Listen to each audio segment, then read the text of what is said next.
All right, we have with us Miss Katie Beyers, who is going to be performing in the St. Cecilia Concert.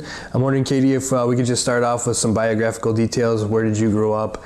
And then a little bit of your musical background. Sure. I grew up in St. Louis and went to school in all of the Catholic schools, starting St. Peter's in Kirkwood. Ursuline Academy is where I went to high school, and then went to Rockhurst for college in Kansas City, where I got my bachelor's in theater arts and music. Did a few other things, and then got my master's in music at UMKC at the conservatory there in vocal performance and choral conducting. Okay. And I specialized in early choral music there. So this kind of stuff is my jam. Yeah, I guess so. Wow, lots of musical background. Yeah. So did you always love music, or can you point to something that happened in your life, a certain age, that you just fell in love with music and you knew that that's what you wanted to do? I knew as a kid that I was going to do something with music. I didn't know what. I had my little Fisher-Price record player, like I think everyone my age did, and listened to a lot of Disney choral sound and also Beach Boys. So that was kind of my musical upbringing. And so that those harmony sorts of sounds were very wonderful to me even back then. And now I get to make them myself, so it's even better. Yeah, awesome. Doing something you love always is awesome. From your perspective as a performer, so you talk about growing up listening to Beach Boys and they're harmonizing.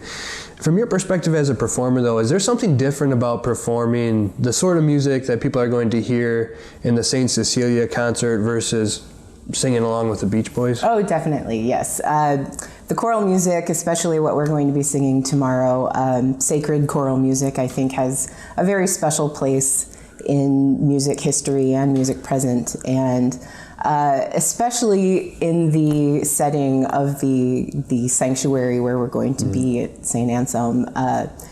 It really kind of transports you to a different place with this kind of music, this kind of polyphony. It's very different from any sort of pop music, and I think just kind of snaps you into a place where you're more meditative and definitely a different feeling. Yeah, for sure. From your perspective, what is it about this sort of music that has the ability to do that for folks? I think a lot of it has to do with the phrasing and the way that the phrases lock together. Polyphony is very special in that there's not just one part that stands out and is the important part. It really is almost like a Rubik's Cube of sound where you're working with each other, and yet you have these wonderful soaring phrases that I think people can hear them undulating, and I think that you may not be able to make out every single word every person is saying at any one time, but it's more the feeling of what you get, knowing the words that they are singing and feeling that sort of aura from those phrases interlocking with each other. Okay, yeah. So I mean, I can imagine, somebody that's not well versed in even listening to sacred music. Maybe it sounds confusing and maybe it sounds messy. What would you tell them to say, like, if you walked into the church here at St. Anselm's to the St. Cecilia concert and you heard this and it was sort of disorienting for you, where's their entry point? Where did they enter in? I think I would suggest to just kind of sit there and let it wash over you. Okay. Just be open to it and not too analytical your first time.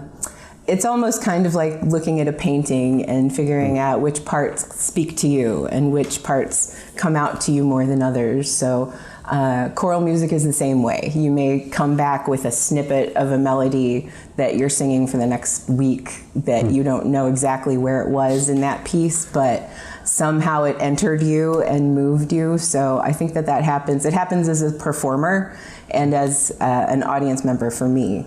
Just kind of remembering little spots here and there that I take with me afterwards. Yeah, so you talk about a piece of music entering into you. Is there one piece of music that you're going to be performing as part of this set that you feel an special attachment to, or that moves you in an especially powerful way?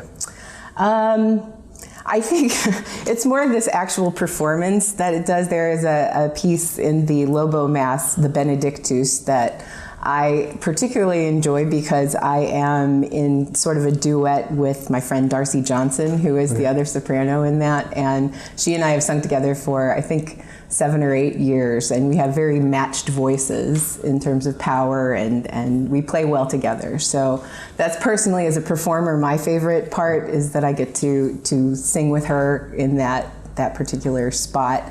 But I think the masterpiece, I think, of the entire concert would be the credo. The credo that we sing is very long and involved and emotional. So I think that's the centerpiece of what we're going to be doing. Okay.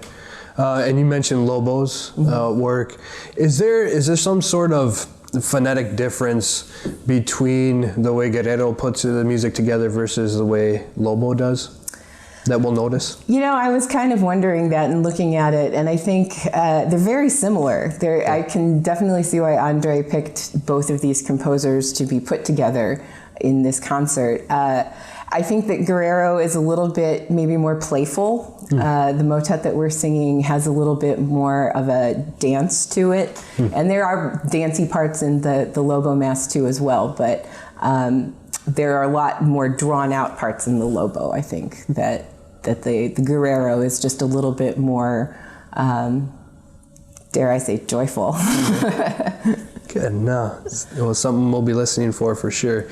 So, is there anything else that you wanted to say that you haven't had a chance to share with us yet? No, I'm just really excited about this music. This music is beautiful. The place that we're going to be singing is beautiful, and the forces that we have in this concert are really, really great. So I'm looking forward to it. All right, well, Katie, thanks for joining us again. We look forward to your performance. Thank you.